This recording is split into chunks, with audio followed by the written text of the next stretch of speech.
Life Fixers. Hope you're having an awesome day. Question. Are you always fighting with people, or maybe you simply want to understand others on a deeper level?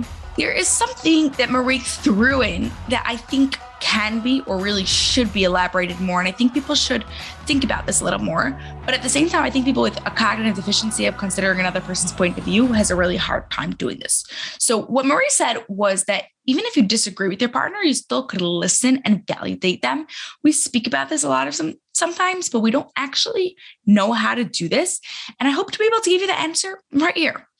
I actually had this just today. I went to an office where I do rewiring brain sessions with there.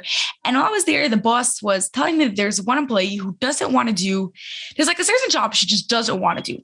Every time she asks to do it, it's a whole big deal. She just doesn't want to do it.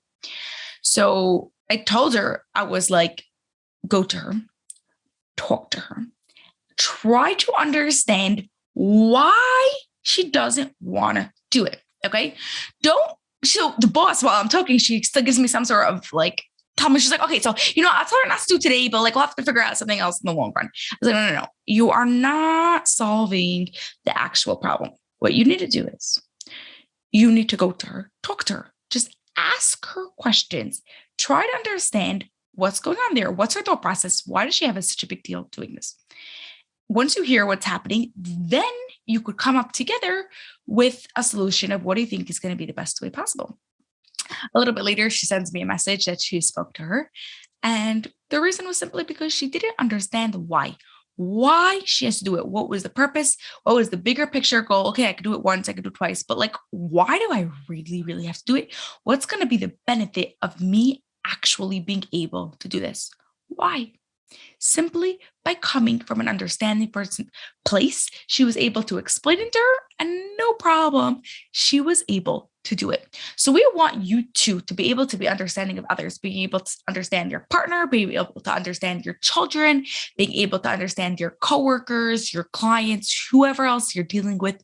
You want to be able to understand them. But how do you actually do it? Okay, here are a few different tips you want to keep in mind. Number one is you want to ask questions. Okay, so you're asking questions instead of just making assumptions. But here comes the tricky part. Once you ask a question, don't give suggestions of like maybe answers. Zip your mouth shut. Once the question mark comes out, don't say maybe is it because of this or maybe it's because of that. Just keep your mouth quiet.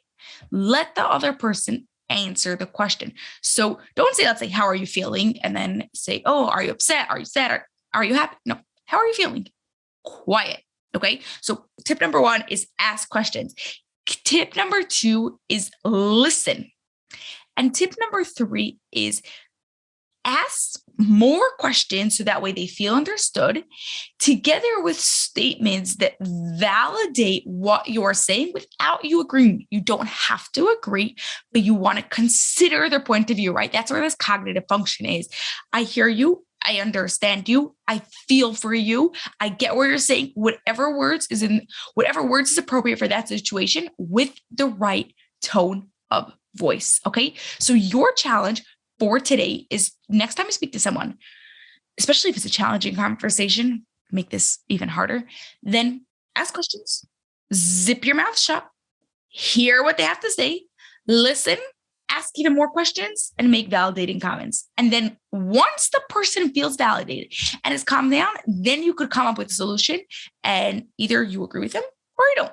But that's not the point. The point is just for you to understand them and for them to feel validated. Okay. If you would like to get yourself on your Brain Rewired waitlist, so that way you could work with me as soon as the registration opens up again, head over to lifefixuniversity.com/your Brain Rewired, and I'll see you there. Bye. Have an awesome rest of your day.